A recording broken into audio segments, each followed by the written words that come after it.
So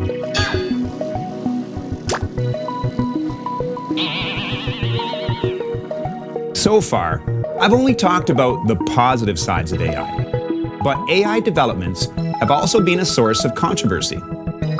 Let's look at some of the issues raised.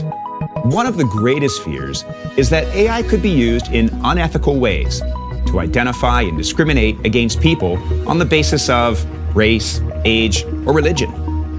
Or that it could gauge our emotions to let advertisers know what we're in the mood for. Most major AI developers, including Huawei, have adopted or are working on ethical principles to ensure that their technologies aren't used to cause harm. Even so, when an AI is sorting through data, its algorithms can sometimes unintentionally learn to discriminate on the basis of gender or race. Actually, this can happen even when race and gender are removed from the raw data, because AI can learn to discriminate using proxies, much like humans do. This can lead to unfair outcomes if an AI is used to support decision-making. To prevent algorithmic bias, AI developers can periodically audit for biases in the decisions that their algorithms make. They can also review their datasets to make sure that it's not skewed machine learning data that's causing the AI to acquire biases. Another controversy with AI is the ability of the technology to potentially identify and track people who hadn't agreed to disclose their personal information. AI-enabled products, like smartphones or smart cars, for example, are equipped with numerous sensors and cameras that are designed to collect data.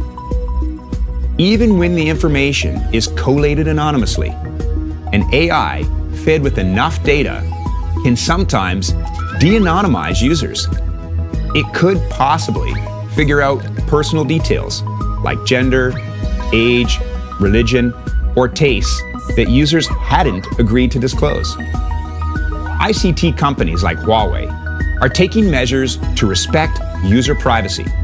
One approach is federated learning. In federated learning, AI algorithms are trained by using data sourced from multiple decentralized network edge devices.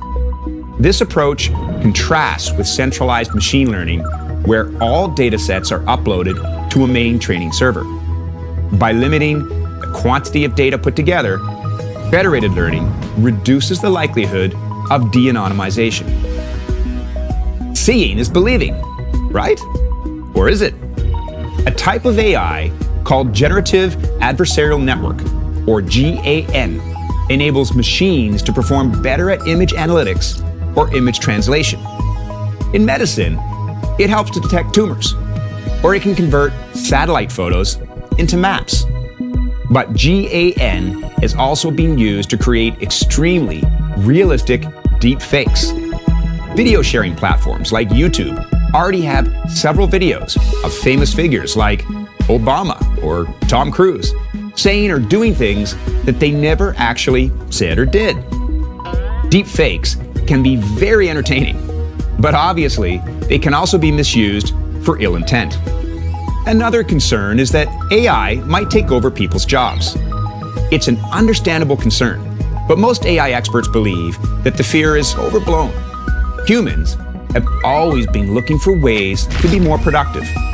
The invention of the wheelbarrow, the steam engine, or the laptop computer didn't result in massive unemployment. AI will primarily replace jobs that are repetitive, boring, and don't involve complex human interactions. And it will boost human productivity where it's sorely needed, in areas like healthcare or quality control. AI isn't able to take the place of humans where creativity or emotional intelligence are required. Writers, software engineers, and managers are a long way from being replaced by AI. This said, and I'm sure some of you already know this, AI has successfully been used in fiction writing. GPT-N, a series of natural language processing packages, can churn out new paragraphs in a novel based on a few sentences setting the tone. Writers who have used the technology see it more as a complement to their work than a threat. but it gives rise to a new set of issues. For example, should the software company that created the AI share the authorship rights?